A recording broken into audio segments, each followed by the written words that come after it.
Remembrance यानी यादाश्त, सम्यक स्मृति बुद्ध इसको कहते हैं। मनुष्य की जिंदगी का आधार है।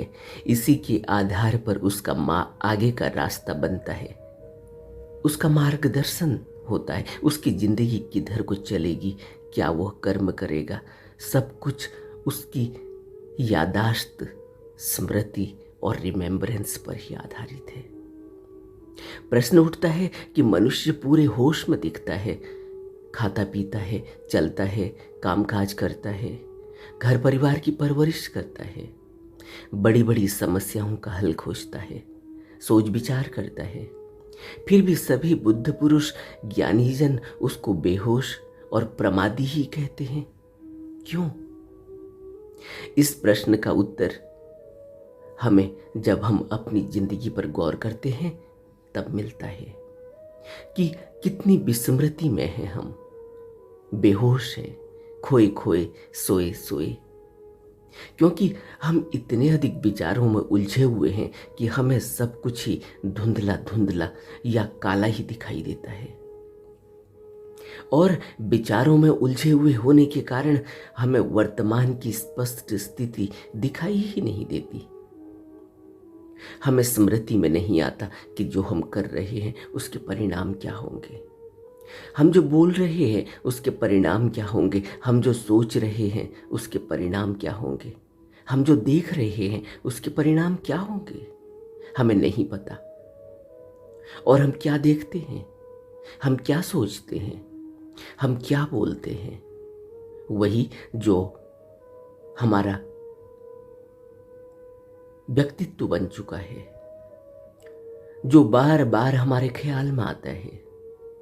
अगर बार बार वासना हमारे ख्याल में आती है तो हम वासना ही बोलेंगे, हम वासना ही सोचेंगे और हम वासना के बारे में ही कृत्य भी करेंगे।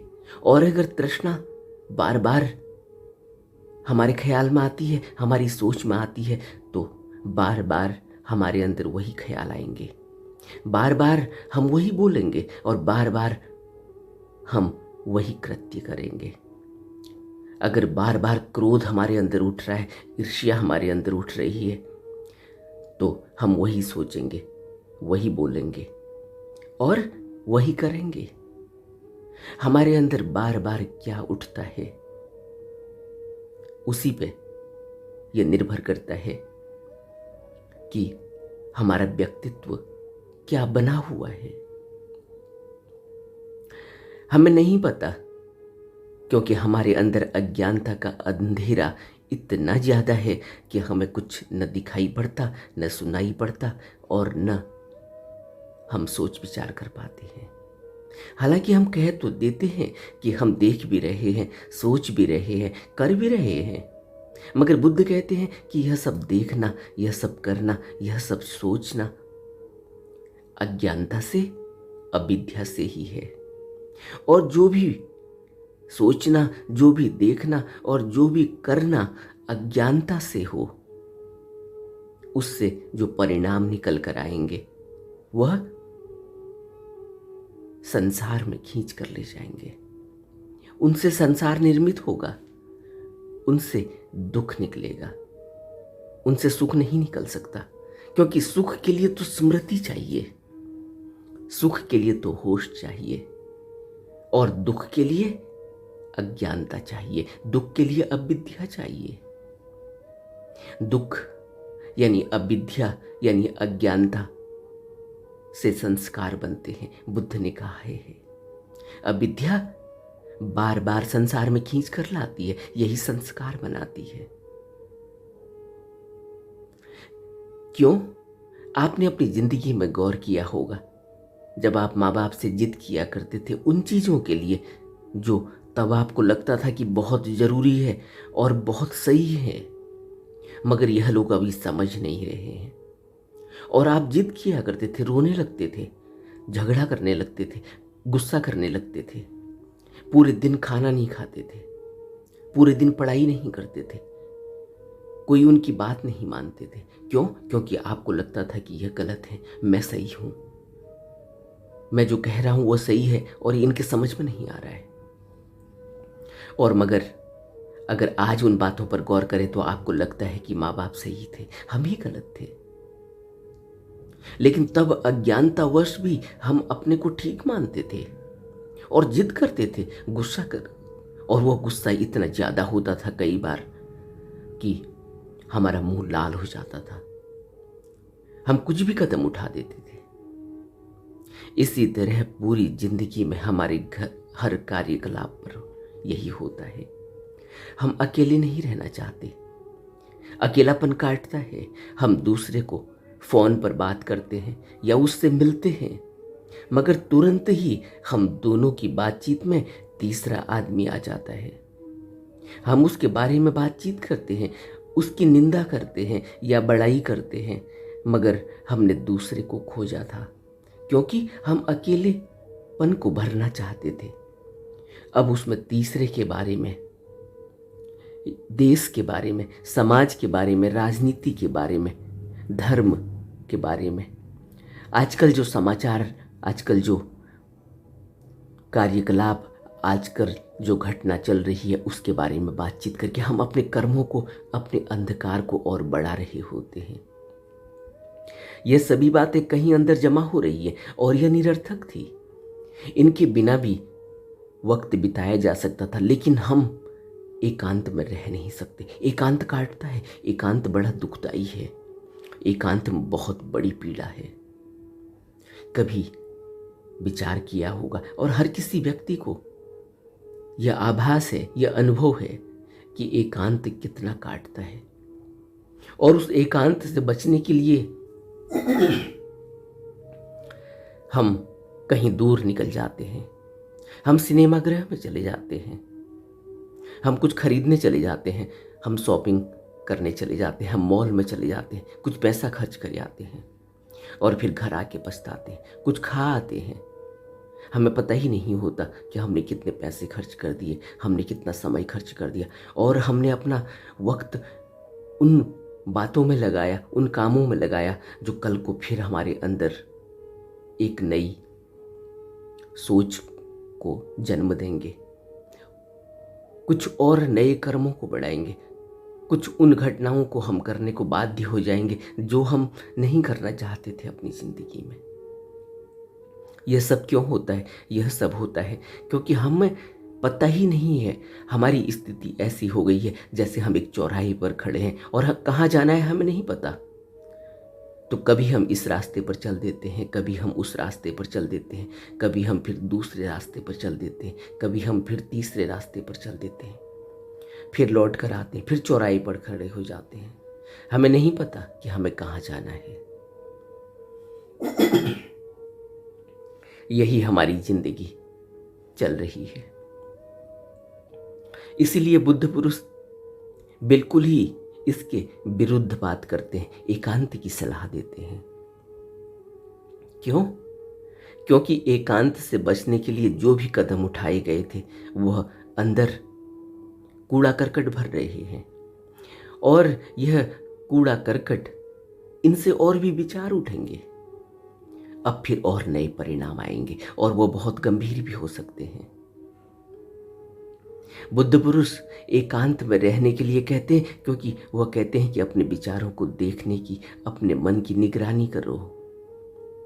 अपने मन की निगरानी करने की हमें सलाह देते हैं, विचारों को देखने की सलाह देते हैं, मगर हम बुद्धों की शिक्षा के विरुद्ध काम कर रहे होते हैं और यह आदत हम पूरी जिंदगी दोहराते रहते हैं। अब हम धर्म ग्रंथ भी पढ़ते हैं, प्रवचन भी सुनते हैं, मंदिरों में जाकर पूजा अर्चना भी करते हैं, लोक लाज बस आज कोई विशेष दिन है, किसी का बर्थडे है या किसी की पुण्यतिथि है, हम उस दिन व्रत भी करते हैं, पाठ भी करते हैं, दान पुण्य भी करते हैं और पूरे दिन हम धार्मिक बने रहते हैं, मगर हमारा जीवन बिल्कुल नहीं बदलता क्योंकि हमने अपनी आदतों पर, अपने विचारों पर, अपने कार्यकलापों पर जरा भी ध्यान नहीं दिया। हमारा ध्यान अपनी तरफ नहीं है। आज भी हम बाहर की तरफ देखते हैं, आज भी हम अपने को बदलना चाहते हैं, लेकिन हमारा ध्यान बाहर की तरफ है, हमारी आंख बाहर की तरफ है। बाहर की तरफ देखने से हमारा जीवन नहीं बदलता। हमारा जीवन बदलता है जब हम अपने को देखते हैं, जब हम अपनी तरफ देखते हैं, अपने अंदर देखते हैं, अपने मन को देखते हैं, अपने विचारों को देखते हैं, अपने कार्यकलापों को देखते हैं, अपने कर्मों को देखते हैं, अपनी सोच को देखते हैं, तब जीवन बदलता है।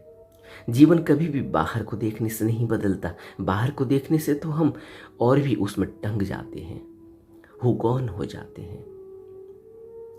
अभी हमारा जीवन एक साधक का जीवन नहीं है, उसमें प्रमाद, अज्ञानता भरी हुई है और हम इतना सीरियस उसे लेते भी नहीं। हमारे अंदर वो ऊर्जा ही नहीं है जो आध्यात्म के मार्ग पर चलने के लिए चाहिए। आध्यात्म के मार्ग पर चलने के लिए एक ऊर्जा चाहिए। उस ऊर्जा में बड़ा पैनापन है, उस ऊर्जा की बड़ी मार है, उस ऊर्जा में वेग है, उस ऊर्जा में ताप है। हमारी ऊर्जा वह ऊर्जा नहीं। हमने अभी कोई कुर्बानी नहीं दी, अभी हम कुछ भी जीवन में छोड़ने को तैयार नहीं। अभी हमने अपनी जीवनचर्या में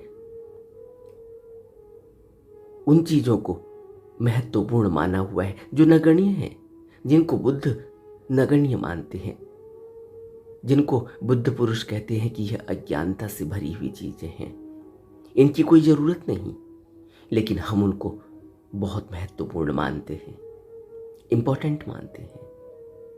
हम कुछ भी सीरियस कदम उठाने को तैयार नहीं और हम अपने जीवन को बदलना चाहते हैं। कभी कभी विचार उठता है किसी बुद्ध पुरुष की वाणी सुनकर, कभी कभी विचार उठता है जब हम बहुत परेशान होते हैं कि हम कौन सा जीवन जी रहे हैं, तब कभी वैराग्य पैदा होता है। यह वैराग्य नहीं है। वैराग्य क्या है? कभी किसी ने प्रश्न पूछा है कि वैराग्य, मेरे अंदर वैराग्य पैदा हुआ है, वैराग्य की क्या जरूरत है और वैराग्य कितना होना चाहिए, वैराग्य के लिए क्या करना चाहिए? तो यह उनके प्रश्न का उत्तर है कि हमारे अंदर जब वैराग्य पैदा होगा, अभी हमारे अंदर वैराग्य पैदा नहीं हुआ है। अभी हमें हमारी तृष्णा, हमारी वासना, हमारी हवस दौड़ाई चली जाती है। हमें अपने से पूछना होगा कि क्या हम कहीं रुके हैं? क्या हमें आध्यात्म के अलावा किसी और चीज़ में रस है? क्या हम आध्यात्म की तरफ इसलिए आ गए हैं कि हम वह नहीं कर पाए जो करना चाहते थे? क्या हमारे आध्यात्म का कारण हमारी वह इच्छाएं, वह तृष्णाएं, वह वासनाएं, वह कामनाएं हैं जो हम पा नहीं सके और वह हमारे अंदर दबी हुई हैं? तो याद रखना चाहिए कि वह कभी भी समय या मौका देखते ही फिर उस पिटारी में रखे हुए सांप की तरह फन उठाएंगी और वह फन, इतना वेग होगा उस फन में कि हम दोबारा से फिर उन तृष्णाओं, उन कामनाओं, उन वासनाओं के पीछे उतनी तेजी से ही दौड़ेंगे जितनी तेजी से हम वापस आए थे। क्या यह हमारी स्थिति है? क्या हमारी स्थिति अगर ऐसी नहीं है, क्या बुद्ध की तरह है कि हमारे पास सब कुछ पर्याप्त है मगर हमें किसी वस्तु में अब कोई रस नहीं? हमारे जेब में पैसे हैं मगर हमें कुछ भी खरीद लेने की अब कोई चाहत नहीं, कुछ भी बाहर खा पी लेने की कोई इच्छा नहीं, कहीं भी अपना समय बर्बाद कर लेने में, कहीं भी दूर की यात्रा कर लेने में, कहीं भी अपने समय को लगा देने में, कहीं भी बाहर के पदार्थों में अपने को हुकौन कर लेने में, अपने को रमा लेने में अब हमारी कोई इच्छा नहीं। अब हमें कोई चीज़ लुभाती नहीं। अब हम भीड़ में भी रहते हैं मगर फिर भी अकेले अकेले, खोए खोए, और यह खोयापन आध्यात्म के संबंध में है, न कि खोयापन इसलिए नहीं कि कुछ हमारा चला गया, कुछ हमारा लुट गया। हमें किसी स्त्री ने धोखा दे दिया, या किसी पुरुष ने धोखा दे दिया, या हमारी कोई चीज जो बहुत मूल्यवान थी वो खो गई। क्या इसलिए हम खोए खोए सोए सोए हैं? क्या इसलिए हमारे अंदर वैराग्य है? या हमारे आगे कामनाएं, वासनाएं, इच्छाएं, तृष्णाएं हाथ जोड़कर खड़ी हैं, मगर अब हमारे पास उनके लिए कोई वक्त नहीं। अब हमें कोई भोगने की इच्छा नहीं। अब हमारे अंदर कोई आत्म भाव नहीं, कोई मैं भाव नहीं। कहीं कोई विचारों में मतभेद होता है, कहीं कोई हमारी बात को काटता है। हमारे अंदर कोई गुस्सा पैदा नहीं होता, हमारे अंदर कोई विरोध पैदा नहीं होता, हमारे अंदर कोई ईगो पैदा नहीं होती, हमारे अंदर कोई इज्जत और बेइज्जती का कोई भाव पैदा नहीं होता। अब हमें किसी को कुछ प्रूफ नहीं करना है। अब हमें किसी को कोई अपना जजमेंट नहीं देना है। हमारे अंदर कुछ जोड़ लेने की, न कमा लेने की, भोग लेने की अब कोई इच्छा नहीं। कोई नाम कमा लेने की कोई इच्छा नहीं। संसार को बना लेने की, संसार को फैला लेने की अब हमारे अंदर कोई इच्छा नहीं। अब हमारे कोई अंदर इस तरह की इच्छा नहीं कि लोग हमें जाने, लोग हमें पहचाने कि हम कौन हैं, हमारा कुछ अस्तित्व है। हमारे पास जो है, जैसा है, हम उसमें संतुष्ट हैं। दूसरे से हमारा कोई बैर नहीं, कोई ईर्ष्या नहीं, कोई क्रोध नहीं, कोई द्वेष नहीं, कोई नफरत नहीं, कोई छोटे बड़े का भाव नहीं, कोई मोह नहीं, कोई लोभ नहीं। तब व्यक्ति रुकता है, उसकी चाल में ब्रेक लगता है, तब वो यू टर्न लेता है। जैसे यू टर्न लेने के लिए चाल धीमी करनी होती है, आध्यात्म की तरफ चलने के लिए भी संसार से यू टर्न लेना होता है। यह रास्ता संसार से बिल्कुल ही उल्टा है। यहां संसार की दृष्टि से कुछ नहीं मिलता, बल्कि संसार से विरक्ति का भाव जगता है और आध्यात्म का भाव पैदा होता है। गुरु की खोज, गुरु का संग, बुद्ध की शरण, सेवा, सत्संग, संग का साथ मिलता है। सच की शरण, धम्म की शरण मिलती है।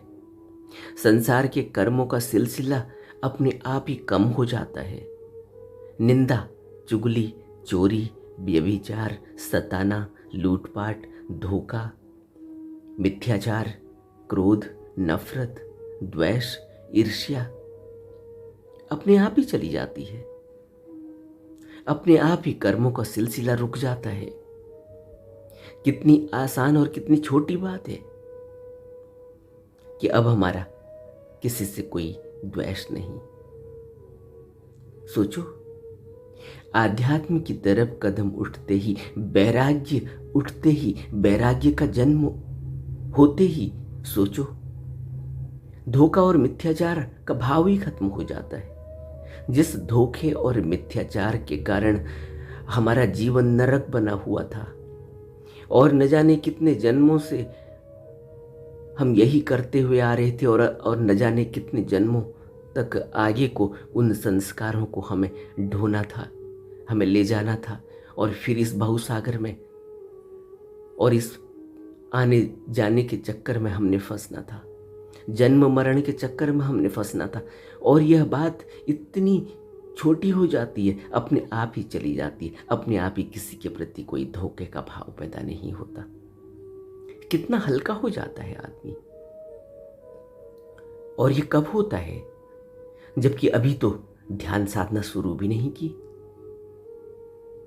इसलिए बुद्ध कहते हैं, भिक्षु बैरागी होता है। बैरागी होना मनुष्य का पहला लक्षण है कि वह आध्यात्म की तरफ चल पड़ा है। अगर अभी वैराग्य नहीं, अभी भी संसार में रस आ रहा है, अभी भी संसार को देखकर आंख खुली हुई रह जाती है, तो सोचना, एक बार और सोचना आध्यात्म की तरफ बढ़ने से पहले कि यह जो आंख कहीं अटक गई है, यह कभी न कभी दोबारा से फिर वापस संसार की तरफ खींचेगी। इसमें बहुत बड़ा चुंबक है। संसार की चुंबकीय शक्ति बहुत ज्यादा है। यह एक पतली सी सुई को अपनी तरफ कब खींच ले पता ही नहीं चलता। जैसे एक अजगर दूर कहीं प्रे के लिए बैठा हुआ है, चुपचाप बैठा हुआ है, सेंध लगाकर बैठा हुआ है, घात लगाकर बैठा हुआ है कि कोई शिकार उसके नजदीक से, उसके आसपास से गुजरे और वह एक सांस भरे और उसको अपने तक खींच ले। इसी तरह यह संसार घात लगाकर बैठा हुआ है। यह नहीं सोचना चाहिए कि अगर हम आध्यात्म की तरफ बढ़ गए हैं, हमारे अंदर वैराग्य पैदा हो गया है तो बात खत्म हो गई। यह संसार एक अजगर की तरह है और कभी भी अपनी तरफ खींच लेगा। बहुत ज्यादा सतर्कता की जरूरत है। इसीलिए बुद्ध कहते हैं कि 24 घंटे मन की निगरानी चाहिए, 24 घंटे अपने विचारों को देखने की और उनको पढ़ने की आदत होनी चाहिए। हमारे अंदर इतना ज्यादा सतर्कता का भाव होना चाहिए, इतनी ज्यादा स्मृति होनी चाहिए। यही स्मृति है। स्मृति, यादाश्त का अर्थ यह नहीं है कि हमने कुछ पढ़ लिया और याद कर लिया। स्मृति का अर्थ है कि अब मैं भूलूं नहीं। स्मृति का अर्थ है कि मुझे याद रहे कि क्या चल रहा है, मुझे याद रहे कि क्या विचार उठ रहा है, मुझे याद रहे कि मुझे क्या करना है, कौन सा कर्म करना है और कौन सा नहीं करना है, मुझे याद रहे। अगर मुझे याद नहीं है, अगर मेरी यादाश्त अभी नहीं, अगर मैं बर्तन मल रहा हूं तो मैं वहीं बर्तन मलने में ही नहीं हूं। अगर मैं कहीं दूर चला गया, अगर मैं अपने ऑफिस चला गया या अगर मैं मंदिर में चला गया तो इसका मतलब है कि मैं प्रमादी हूं। इसका मतलब है कि मेरी कोई यादाश्त नहीं। इसका मतलब है कि मैं विस्मृत हूं। अगर मैं बर्तन मल रहा हूं, अगर मैं खाना बना रहा हूं तो मैं खाना बनाने में हूं, मैं बर्तन मलने में हूं।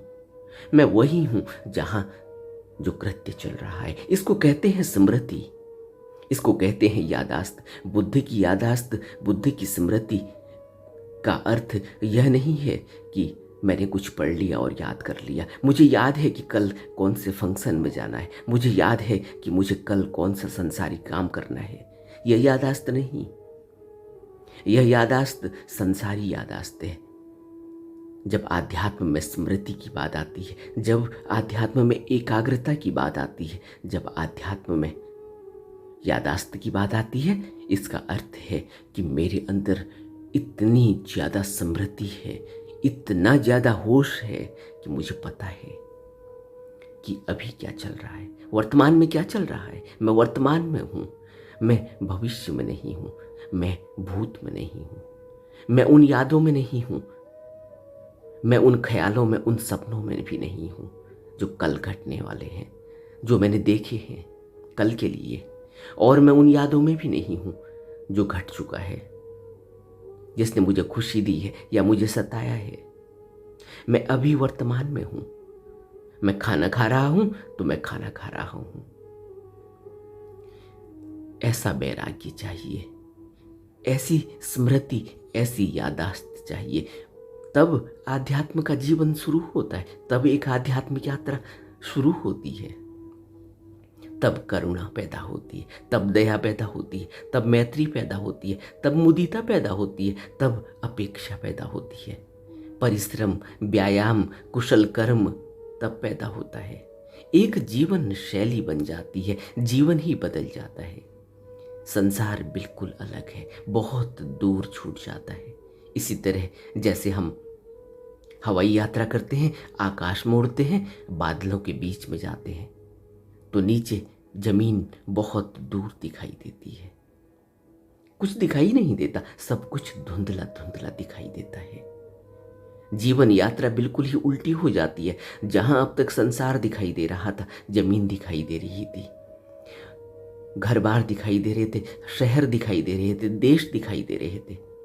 पूरा जीवन दिखाई दे रहा था, उसकी जगह धुंधला धुंधला सब बादल ही बादल दिखाई देता है। और जहां अब तक जीवन दिखाई दे रहा था, संसार दिखाई दे रहा था और आध्यात्म ऐसा दिखाई दे रहा था जैसा धुंधला, जैसे बादल, काले बादल, धुंधले बादल, धुंधला धुंधला सब कुछ ऐसा दिखाई दे रहा था, वहां अब रोशनी दिखाई देती है और संसार अब धुंधला दिखाई देता है, कुछ नहीं दिखाई देता, सब कुछ सफेद हो चुका होता है। यह जीवन का लक्ष्य है और यह जीवन मिला ही इसीलिए है। सारा बाहरी दिखावा चला जाता है, लोक लाज चला जाता है, आडंबर चला जाता है, पाखंड चला जाता है, रीति रिवाज चला जाता है, सब से उसका मोह उठ जाता है, वह बिल्कुल ही खाली हो जाता है। तब वो भिक्षु बनता है। उसकी समस्त ऊर्जा जो संसार में लग रही थी, व्यर्थ में व्यय हो रही थी, विचारों में लग रही थी, विचारों में व्यर्थ में वह अपनी ऊर्जा को, इस जीवन ऊर्जा को, इस आध्यात्मिक ऊर्जा को गंवा रहा था। अब वह आध्यात्म की तरफ लगती है, वह उध्रुगामी होता है, वह आकाश में उड़ता है, ऐसे जैसे कोई मुक्त आकाश में पंछी उड़ता है। यही वैराग्य का फल है और यही वैराग्य है। यह उस प्रश्न का उत्तर है जो किसी व्यक्ति ने कभी मेरे से पूछा था और कई लोगों ने पूछा है इस चैनल में कि वैराग्य कैसे घटता है। हमें वैराग्य घट गया है, अब हम संन्यास लेना चाहते हैं, हमें वैराग्य घट गया है। तो सोचना चाहिए कि कौन सा वैराग्य घटा है। क्या जो वैराग्य घटा है वह इस परिभाषा से मेल खाता है? अगर वह इस परिभाषा से मिलता है, अगर वह इससे मेलजोल रखता है, अगर वह इसकी तरह है जो बताया गया है, तो सोचना कि अब भिक्षु बनने में देर नहीं, अब धर्म की राह पर चलने में कोई रुकावट नहीं होनी चाहिए। इसलिए वैराग्य के बिना जीवन नहीं बदलता, वैराग्य के बिना कोई भी धर्म के मार्ग पर कभी नहीं चल सकता। अगर चलेगा भी तो फिर लौट के आ जाएगा, और वह लौट के आना वैसा ही है जैसे कोई व्यक्ति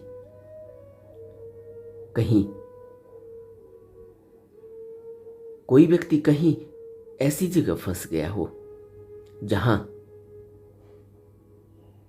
मारपीट चल रही हो, जहां झगड़ा फसाद दंगा चल रहा हो, और वह निहत्था, वह बिल्कुल ही बेचारा, वह बिल्कुल ही निर्मल, उसका कोई लेना देना भी नहीं उस झगड़े से, उस दंगे फसाद से, लेकिन वो फंस गया है।